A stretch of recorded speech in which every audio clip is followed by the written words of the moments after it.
Bismillahirrahmanirrahim. Assalamualaikum warahmatullahi wabarakatuh.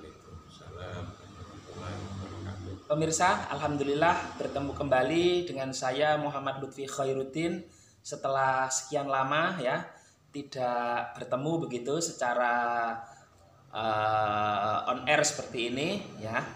Dan pada kesempatan kali ini kita tentu rindu ya, kangen begitu kepada narasumber kita. Saya sapa dulu Profesor Dr. Kiai Haji Imam Suprayogo. Assalamualaikum Prof. Imam. Waalaikumsalam warahmatullahi wabarakatuh. Sehat Prof? Alhamdulillah sehat. Alhamdulillah sehat. Saya kira saya tidak perlu memperkenalkan ya. Mayoritas pemirsa sudah mengenal beliau begitu. Nah, pada kesempatan yang baik ini kita akan membincangkan satu hal yang saya kira perlu untuk dibicarakan, yaitu terkait dengan menyikap polemik ya terhadap nasab begitu ya, terhadap keturunan Rasul atau bukan begitu, yang saat ini di media sosial Prof itu sangat ramai sekali begitu, terjadi pro dan kontra begitu, terutama terkait garis nasab Ba'lawi misalnya, yang kemudian beliau berasal dari Yaman, kemudian di Indonesia begitu, keturunannya banyak, dan para habib atau yang kita sebut jamaknya itu habaib begitu, itu jumlahnya banyak sekali di Indonesia, tidak sedikit begitu, dan mayoritas mereka juga sudah menjadi warga negara Indonesia begitu ya, tidak sedikit yang bergerak dalam bidang agama, menjadi seorang pendakwah begitu, dan seterusnya dan seterusnya. Nah, seiring berjalannya waktu ada sebuah riset begitu Prof, yang menyatakan bahwa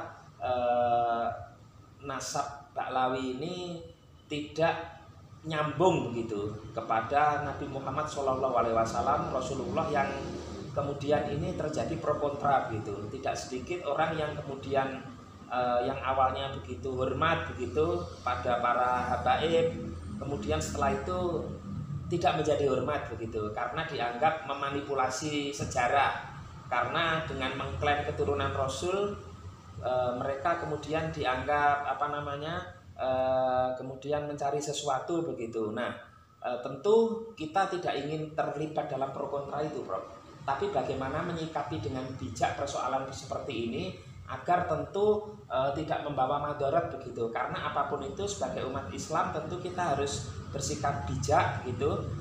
Apapun itu kan namanya riset juga tentu tidak kemudian 100% Prof ya kebenarannya begitu, masih ada celah begitu.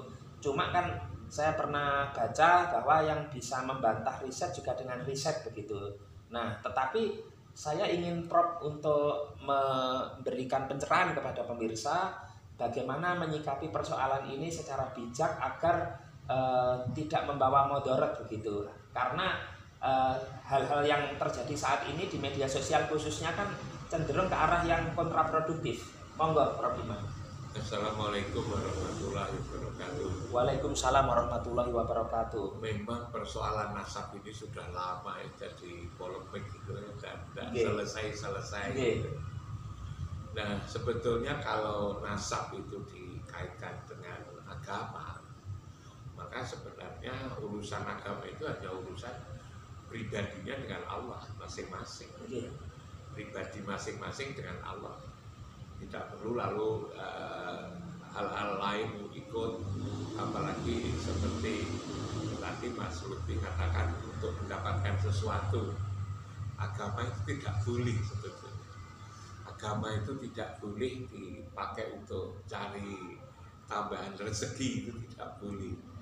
Untuk mendapatkan posisi-posisi penting yang prestisius itu sebetulnya tidak perlu. Agama itu bagaimana hubungan kita dengan Allah dan Rasulnya, seperti itu sebetulnya itu.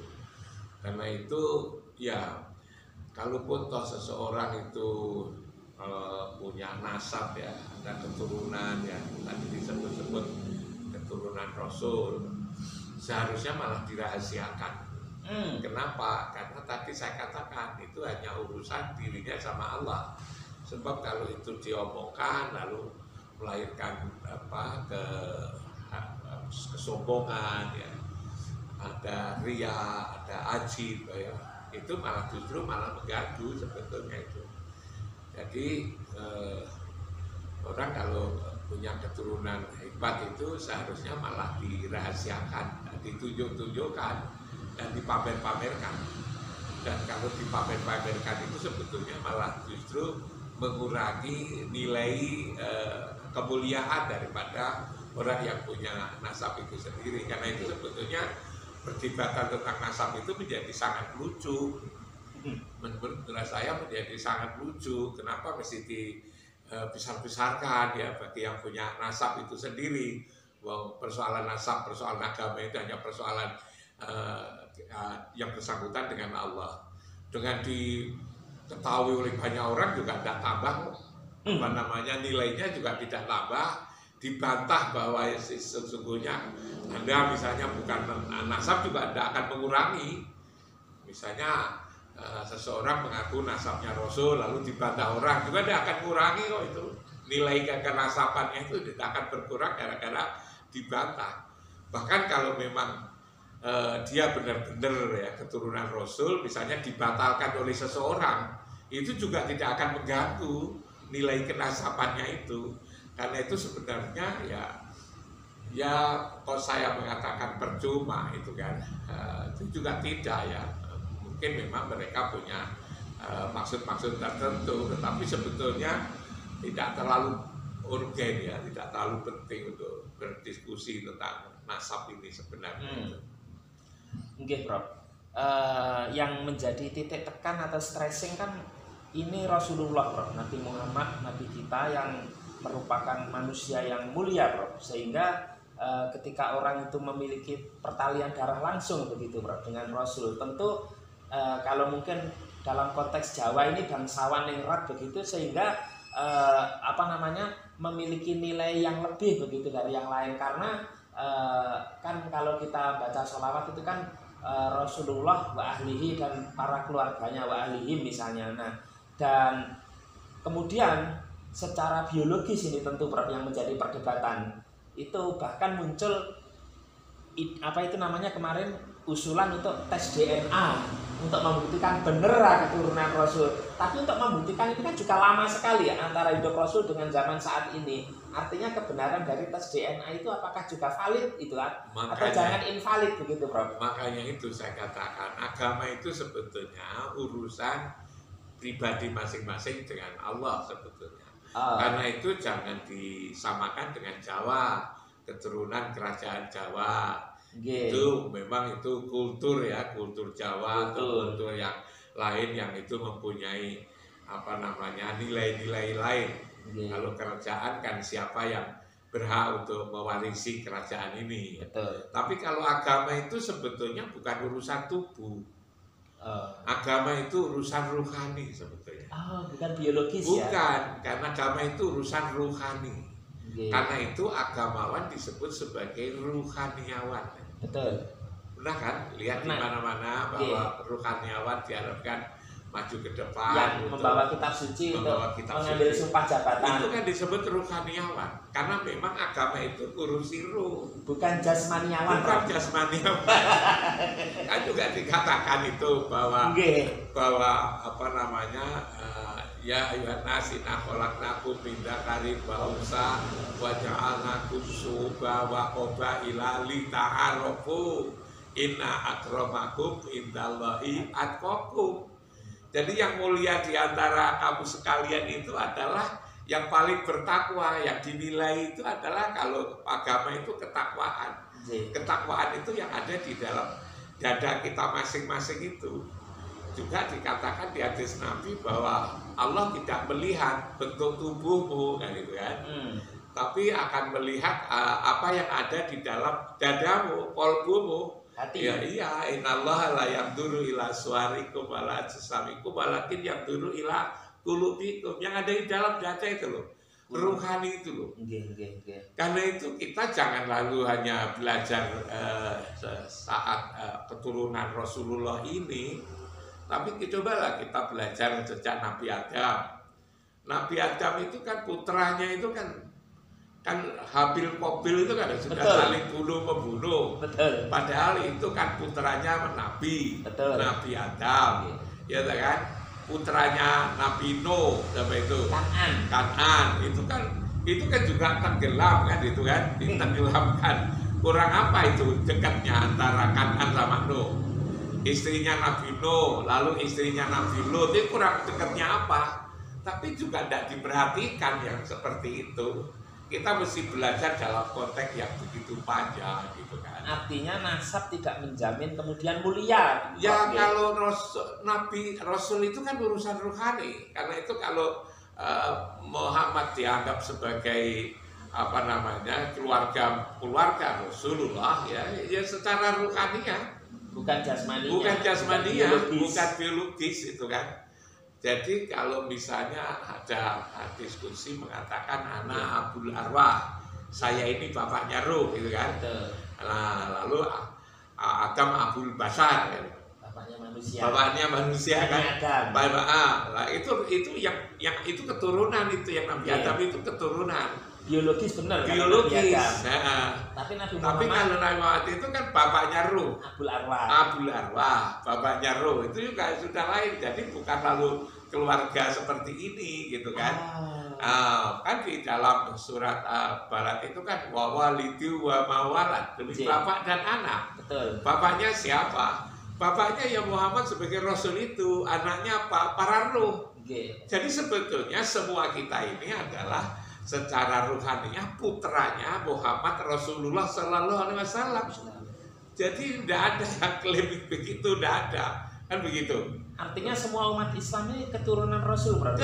Secara ruh. Bukan keturunan, turunan. Oh, turunan. Jadi harus dibedakan antara keturunan dan turunan. Beda ya? Beda. Kalau keturunan itu lebih pada biologis. Oh, okay. Kalau turunan itu menurunkan sifat-sifat. Itu kan. Wa walidi wa mawalad itu kan. Iya, jadi sebetulnya mukmin itu saudara sebetulnya. Lalu tidak ada yang lebih tinggi, lebih rendah karena memang ruhani itu sama sebetulnya. Ruh itulah disebut iman, ya kan? Sedangkan iman itu sesama mukmin itu saudara, innamal mu'minuna ikhwah, iya. Tidak ada yang lebih tinggi, yang lebih rendah itu tidak ada gitu. Iya. Sama semua, bro. Semua sama, karena itu sebenarnya kalau memang itu masih dihargai dan diakui, ya tidak usah umum-umumkan sebetulnya itu. Kalau saya misalnya keturunan ini, keturunan itu. Nah, ya, kalau Jawa boleh lah. Ini kan bicara agama. Kalau bicara tadi sampai keturunan raja ini, keturunan ini, adipati, bangsawan, ningrat, itu silakan aja. Ya. Tapi kalau agama ini bicara rohani, karena itu rohani, maka ya yang dilihat itu adalah rohaninya ini gitu. Karena itu sebenarnya perbincangan yang begitu lama itu, bertahun-tahun kayak begini, bagi saya gitu, tatkala saya melihat keturunan dan turunan, tatkala saya lihat sejarah mulai dari Nabi Adam, Nabi Nuh, Nabi Lut, macam-macam itu kan, dan seterusnya itu sebenarnya ya hanya menghabis-habiskan waktu saja sebetulnya, lebih baik untuk mikirkan yang lain ya. Tidak berfaedah, bro. Ya mungkin bagi orang-orang tertentu berfaedah ya, tapi bagi saya tidak kan itu. Karena itu kan yang berbicara tentang apa namanya, yang berbicara tentang nasab ini kan hanya kelompok tertentu.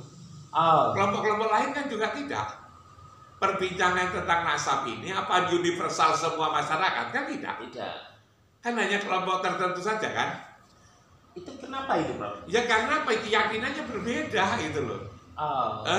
Bahwa artinya tidak semua umat membicarakan itu ya. Coba sama-sama saja, tidak usah bertanya kan. Yang bicara tentang apa namanya nasab ini siapa? Kan hanya orang tertentu. Tidak semua kan. Dan tidak banyak orang yang juga tidak tertarik dengan bicara nasab. Apa ada unsur-unsur lain, bro, itu? Misalnya unsur politik, unsur like and dislike, suka tidak suka misalnya, atau memang sebenarnya juga kebetulan memang sebetulnya ini kalau saya lihat itu banyak orang yang tidak suka itu karena ngaku keturunan Rasulullah terus merasa dibohongi. Kok perilakunya kok tidak sesuai, Nah, itu loh sebetulnya. Di situ. Gitu, Bro. Itu. Jadi mereka itu ngaku gitu kan sebagai keturunan Rasul. Tapi si karakter perilakunya sehari-hari kok seperti itu. Tidak mencerminkan seperti Rasul. Itu sebetulnya yang di yang dipermasalahkan itu seperti itu. Ya. Kalau misalnya ngaku keturunan Rasul, lalu kemudian soleh dan soleha, mencerminkan akhlak Rasulullah, saya kira tidak ada masalah. Menjadi masalah itu karena tidak sedikit yang mengaku keturunan Rasul tapi perilakunya kok jauh. Iya. Dari perilaku Rasulullah yang disebut yang menurunkan itu gitu loh. Umpama mereka itu perilakunya itu bagus ya, mulia, patut dicontoh, omongannya, pendidikan jadi uswah, saya kira tidak ada orang protes. Pada orang protes itu karena itu tadi. Tapi begini, Prof Imam, saya harus berhati-hati betul ya kalau bicara Nabi Muhammad. Kalau tadi kan Prof menguraikan Qabil misalnya putranya Nabi Adam juga seperti itu, Kan'an putranya Nabi Nuh seperti itu, bahkan istrinya Nabi Lut dan lain-lain juga seperti itu, bahkan keturunan langsung itu dekat sekali itu. Nah, ketika Nabi Muhammad, apakah memang keturunan beliau itu, ya ini saya harus berhati-hati sekali lagi, itu sudah pasti sifat karakternya itu seperti Rasulullah, Bro? Ya, yang dikatakan Ahlul Bait itu, Bro? Yang tadilah kembali kepada persoalan ruhani. Ya. Sepanjang dia keturunannya pun beliau, tapi kalau dia menggunakan sifat-sifat manusia, sifat-sifat insaniah, gitu kan, maka ya bisa jadi berbeda jauh. Sebab kalau Rasul itu kan sifatnya kan sidik, amanah, tabligh, fatona. Sementara kalau itu sifat-sifat insaniah yang bersifat manusianya itu, yang disebut insan, yang disebut anas, yang disebut al-basar, yang disebut bani Adam, itu kan sifatnya kan hawa, nafsu, dunia, setan. Itu yang sifat-sifat yang dari sisi keturunan ini, karena itu sebetulnya jelek semua tadi. Ya memang terutama itu, yang nafsu, setan. Memang coba sama lihat di Quran. Kalau disebut dengan insan, siapapun yang disebut dengan insan, maka diterangkan di Quran itu innal insana li rabbihi lakanut. Manusia itu kepada Tuhannya saja ingkar, kan itu. Innal insana layatgha, manusia itu, insan itu selalu melampaui batas, itu kan berlebih-lebihan. Innal insana khuliqa halua, selalu berkeluh kesah. Lafi kusri, selalu berlebih. Lalu manjaula, zolim dan jahil. Kafuro, jidala, suka berbantah, Ini sebetulnya sifat-sifat manusia. Sifat-sifat manusia yang itu sebetulnya Rasulullah ingin mengajak umatnya itu menyelamatkan mukmin itu. Iya. Iman yang ada di dalam dada itu, turunan itu loh. Dari kegelapan kepada yang terang benderang itu, gitu loh. Menyelamatkan mukmin. Mukmin ini yang akan diselamatkan oleh Rasulullah itu. Prof, tapi kemudian ketika tadi yang dipermasalahkan kan dilihat sifatnya kok tidak sesuai dengan Rasul begitu. Tapi apakah kemudian itu juga menjadi satu indikator bahwa sebenarnya ini bukan keturunan Rasul? Jangan-jangan secara biologis memang iya, tapi karakternya tidak. Atau mungkin ada orang juga sifatnya baik begitu, tapi justru secara biologis tidak misalnya. Jadi gini loh, pada diri manusia itu ada potensi kekafiran, ada potensi iman. Yang bukan pada diri orang yang banyak, pada diri satu sebatang seperti sampean itu. Pada diri sampean itu ada potensi iman, ada potensi kekafiran. Yang kekafiran itu hawa, nafsu, dunia, setan yang tertuju kepada tubuhnya. Kafir dengan kufur itu beda apa sama, Bro? Ya, kufur itu kan sifat itu kan. Oh, jadi sifat. jangan ini dulu. Oh iya. Apa namanya? Gimana, Bro? Biar nanti kan jelas. Oke. Lalu ada sifat iman. Iman. Nah, iman itu sifatnya adalah sidik, amanah, tabligh, dan patona. Sifat Rasul itu.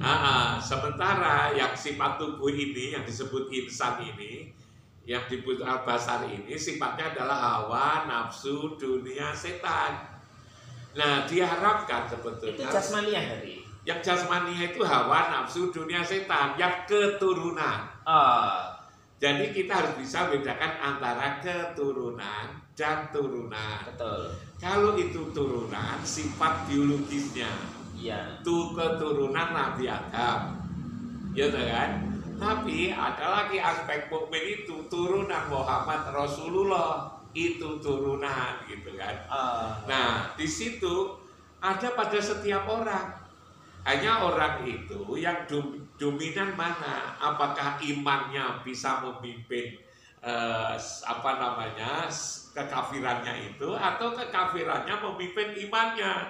Yang lebih dominan. Yang beragama itu diharapkan iman itu mampu memimpin yang dominan hawa nafsunya itu, memimpin hawa nafsu dengan agama.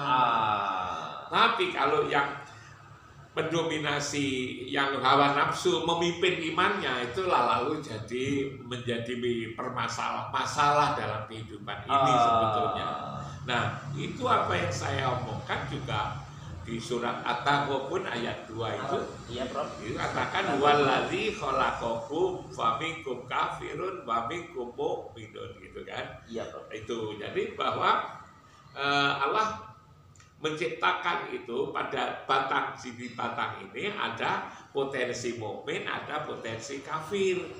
Itu loh. Lah, potensi mukmin ini, iman yang ada di dalam dada ini, itu mau diselamatkan oleh agama ini. Agar lalu dia bisa kembali nanti kelak, kembali kepada Tuhannya, bisa inna lillahi wa inna ilaihi rajiun. Meninggal itu. Yang kembali, yang diselamatkan itu siapa? Bukan tubuhnya. Iya. Yang diselamatkan itu adalah imannya itu, ruhnya itu, agar kelak bisa kembali. Ruh itu kan datang dari Allah. Betul. Ya, yang ditiupkan ketika kita umur 4 bulan. Itu kalau orang meninggal kan yang dikubur itu jasadnya, tapi yang dipanggil Allah itu ruhnya, Prof ya. Yang kembali kepada namanya kembali. Kembali itu kan ke tempat asal, pulang, namanya pulang, kan ke tempat asal, ke rumahnya, kan itu kan, comeback. Nah, tubuh ini asalnya dari apa? Tubuhnya kan asalnya dari Nabi Adam, betul, dari tanah, betul. Maka dikembalikan ke tanah, bersama-sama itu lalu jadi kuburan, kan makam kan itu, lalu rohnya ini, gitulah.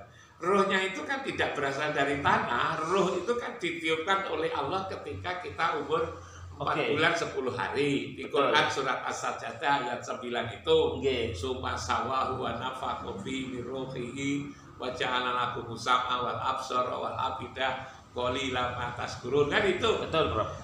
Jadi di situ sebetulnya lah, dengan agama ini bagaimana roh ini bisa terselamatkan, tidak berada di tengah-tengah kegelapan. Tubuh ini kan gelap itu kan, hawa nafsu, dunia, setan, kan begitu. Dan roh ini sesuatu yang gaib, Prof ya.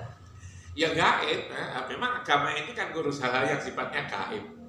Seperti Mas Lutfi sendiri itu yang kelihatan itu kan bukan Mas Lutfi kan. Iya. Yang kelihatan itu kan tubuhnya Mas Lutfi. Betul. Mas Lutfi itu sendiri kan sampai juga belum kenal kira-kira kan. Itu roh. Itu roh itu sebetulnya. Oke, Prof.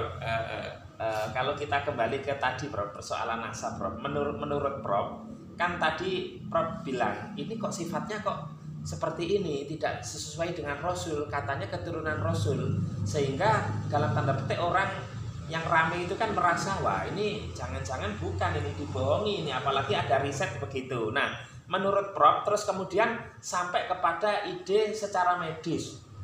Wah, ini tes DNA ini untuk membuktikan benar keturunan Rasul, jangan-jangan bukan.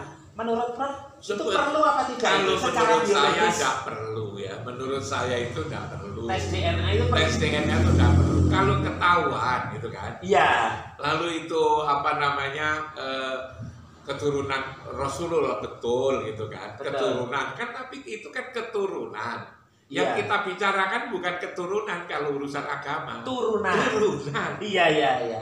Jadi sebetulnya yang dicari itu sendiri sudah tidak relevan, tidak pas. Oh itu. iya. Yang diusahakan dicari itu hanya keturunan.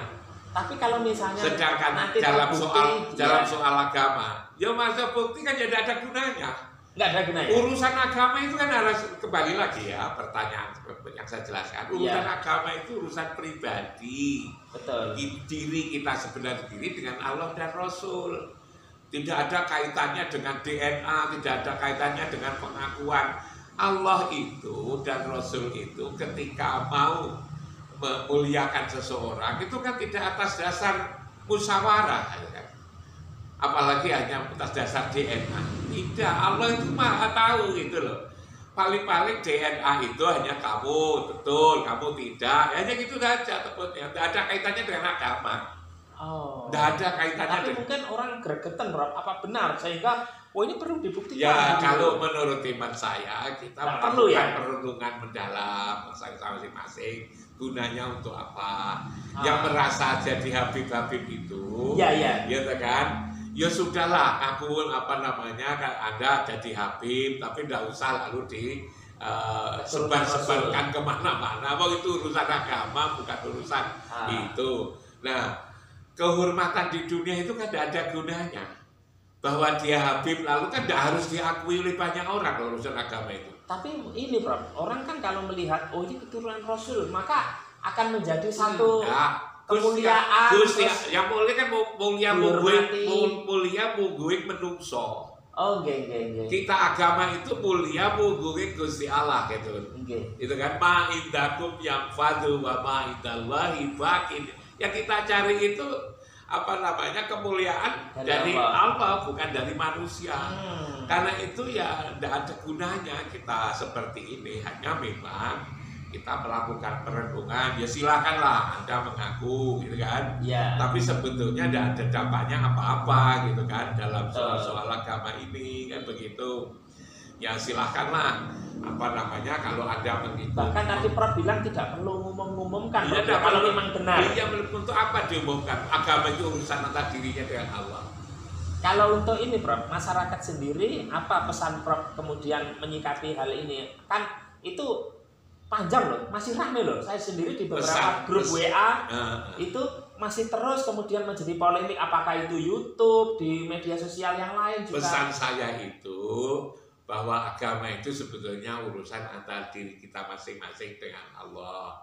Urusan agama itu sebetulnya adalah lebih banyak kepada urusan ruhani, bukan urusan jasmani. Nah, karena itu maka harus dibedakan antara keturunan dan turunan. Kalau keturunan itu tidak dilihat oleh Allah.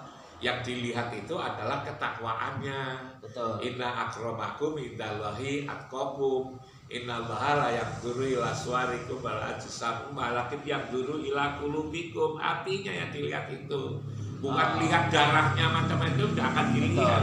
Artinya masyarakat yang saat ini dalam tanda petik misalnya sudah menghormati Habib terus menghormati, Bro ya. Kalau Habib itu, jadi jangan lihat Habib dan tidak Habibnya. Oh gitu. Lihatlah akhlaknya, lihatlah ilmunya, lihatlah ketakwaannya, gitu kan. Jangan nasabnya ini. Jangan nasabnya, dilihat itu. Ini yang ramai kan nasab biologis jasmaninya. Itu yang dilihat itu adalah ilmunya, kan itu. Lalu ketakwaannya itu yang dilihat, bagaimana dia dari cara ngomongnya, kemudian cara berperilakunya, cara berkomunikasinya, bagaimana dia penyesuaian antara ilmu dan amalnya, kan begitu. Jadi walaupun misalnya Habib itu ya jangan lalu tidak diperhatikan kalau orang itu ilmunya dalam perjuangannya untuk Islam dan memang patut untuk dijadikan sebagai toladan. Artinya tetap ulama itu. Tetap. Jadi antara kiai, ulama, Habib ya silakan aja kalau tetap menamakan Habib. Artinya menghormati ilmunya. Tapi masyarakat harus diajak menghormati orang itu adalah bukan karena nasabnya, tapi karena ilmunya dan ketakwaannya. Masyarakat juga harus dipesan, jangan lalu mau dimanipulasi, dimintai apa-apa, lalu hanya gara-gara ngaku Habib ya jangan. Itu kalau menurut Prof, ini mungkin kita sudah lumayan lama nih tadi Prof, masalah nasab, polemik nasab ini kira-kira menurut Prof nanti sampai kapan? Apa nanti selesai sendiri nih Prof? Ya insya Allah lah nanti akan selesai dengan sendirinya. Kalau sudah capek mereka kan juga akan berhenti dengan dirinya. Kalau sudah sadar bahwa itu tidak ada kepentingan apa-apa. Iya.